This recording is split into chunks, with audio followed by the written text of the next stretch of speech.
India global lifestyle brands के लिए एक हब के रूप में उभर रहा है, जिसमें से टॉप 50 ग्लोबल ब्रांड्स में से 90% एक्टिव हैं और कई अदर्स कंट्री में लॉन्च होने के लिए लाइंड अप है, जो रोबस्ट ऑनलाइन सेल्स और बढ़ते ई लाइफ स्टाइल मार्केट से इंस्पायर है। Global consulting firm Bain and company और lifestyle e commerce platform Myntra ने Bain analysis, secondary research, market participant interview और इंडस्ट्री सोर्सेस से इनसाइट ड्रॉ करने वाला एक स्टडी रिलीज किया है, जिसके अकॉर्डिंग टॉप 50 ग्लोबल ब्रांड्स में से 90% इंडिया में एक्टिव है और उनमें से आधे का पहले से ही इंडियन रेवेन्यू $30 मिलियन से अधिक है।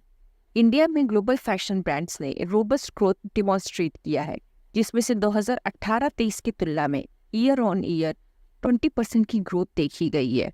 स्टडी में कहा गया है कि इंडिया में अबाउट 50% ग्लोबल ब्रांड्स का रेवेन्यू $30 मिलियन से अधिक है।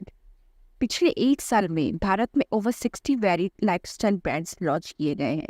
यह लॉन्च करने के लिए प्लान्ड है। इनमें से स्केल और मिड स्केल ब्रांड्स हैं। इनमें luxury brand, new age brands, specialised East Asian brands शामिल है। स्टडीज में आगे पता चला है कि ऑनलाइन चैनल इंडियन मार्केट्स में एंटर करने वाले ग्लोबल ब्रांड्स के लिए टॉप चॉइस है, जो लार्ज कस्टमर बेस और मार्केट ट्रेंड इनसाइट से न्यूमरस बेनिफिट ऑफर करता है।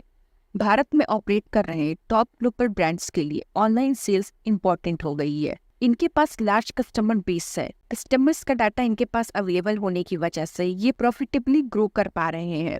H&M और मैंगो जैसे फैशन ब्रांड्स ने टीयर 2 सिटीज में बेटर रीच अचीव करने और एक नए देश में ऑपरेशनल चैलेंजेस को नेविगेट करने के लिए ऑनलाइन प्लेटफॉर्म का फायदा उठाया है।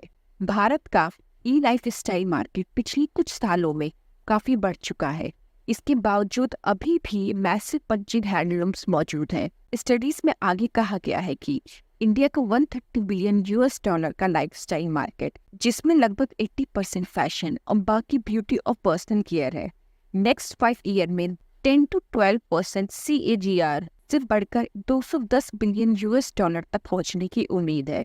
ई लाइफस्टाइल में यह growth short term inflationary pressure को ईज करने में सक्षम होगी, जो स्ट्रक्चरल और फेवरेबल डिमांड में बदलाव के साथ कंबाइन होगी, जैसे इनकम में बढ़ोतरी, फैशन फॉरवर्ड में growth, digital native Gen Z shopper base के साथ साथ ऑर्गेनाइज्ड और ब्रांडेड प्रोडक्ट की डिमांड में इंक्रीज होना।